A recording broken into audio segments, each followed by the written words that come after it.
Hey, it's Mark Lanier with your video thought for the day. Well, this week, I thought what I might do is share a little bit from an experience I had last week. Becky and I were with some dear friends, and each of the friends were sharing a life verse.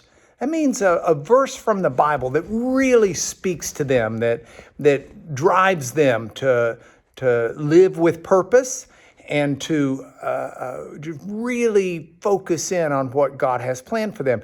And so there were a number of people there, each with a life verse. And I thought, well, that'd be a great video thought for the day, for me to dig into these verses that mean so much to these wonderful people and find out what these verses might mean to me and, by extension, to you. And so I thought I'd start today with Morris Crownover's life verse. And he kind of took some executive authority. His life verse is life verses. He chose verses from two different places, but with a common theme. And they're really marvelous verses. I'll get to them in a minute. But let me first say, we in America are really able to fall into a mentality of us and them. I don't mean simply from a political perspective or from a world economy perspective. I mean from team sports we play when we're young, or school rivals that we have, that we go to pep rallies to cheer along how we're going to defeat so-and-so or so-and-so. We live in an economy that's capitalism, that's based on how we can compete against others. And so this us and them mentality goes deep into our psyche, I think, especially here in the United States, but I'm sure all over the world.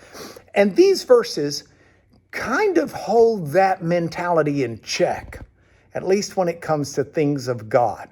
So let me tell you about the verses. The first verse is from Matthew at the end of the book in the 28th chapter. Verses 18 through 20, and the core of that is Jesus telling his disciples before Jesus ascended into heaven. He told his disciples to go into all the world, making disciples of all nations.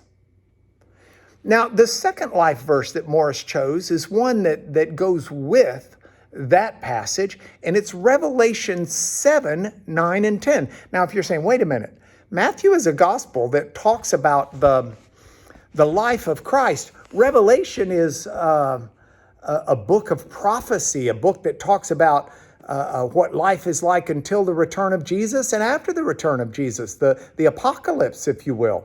And it does, but in Revelation 7, 9, and 10, it gives a scene into the godly throne of eternity. And in the godly throne of eternity, you read this passage, and it says that there's a great multitude praising God. And this great multitude, the revelation or the vision says, is of every nation. That's ethnos in the Greek. It's of every tribe. That's phule in the Greek. It's like your clan, your group, your family unit, your tribe. Of every people. Laos in the Greek is all of the different people groups, and of every language, glossa in the Greek. So here you've got a fourfold recognition. And 4 was a very symbolic number at the time. It meant everything that's material and earthly.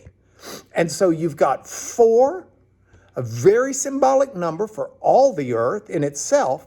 And that 4 is broken up to make sure we recognize that in heaven, or in the presence of God, we should say, in the presence of God, there's a great multitude that represent every nation, every tribe, every people, every language. And what's real significant is what they say. They claim all of these people, of all of these groups, from all of these places, all together proclaim salvation belongs to our God. Our God. Theou Hamon, our God. And so Theo Hamon, I guess it would be actually, because it'd be dative. Theo Hamon. Now, this is fantastic Because what it says is, it doesn't matter where you're from. It doesn't matter who you are. It doesn't matter what language you speak. It doesn't matter what people you belong to. We all claim salvation from our God in unison together. And I love this. Jesus prophesied that people should, or proclaimed that his disciples should go make disciples of all nations. And the apocalypse says in the end of times, it will have been done. This is really cool. Now, teams are fine. Competition is fine. I'm all for it. But I want us to remember the heart of God for everyone. Not just people in our country, not just people of our clan, not just people of our persuasion, not just people of our skin color. God's heart and compassion is for his salvation to reach all people. So, action step. Today, let's pray for somebody else. Or find a good outside of you place to contribute. Look up Compassion International. They take these kids from these countries that don't have food and clothing and education, and they do a great job giving money to them. That's been something Becky and I have loved and enjoyed working with for decades. But find something today that shows you have a concern for people everywhere. That's your video thought for the day. Another life verse comes tomorrow.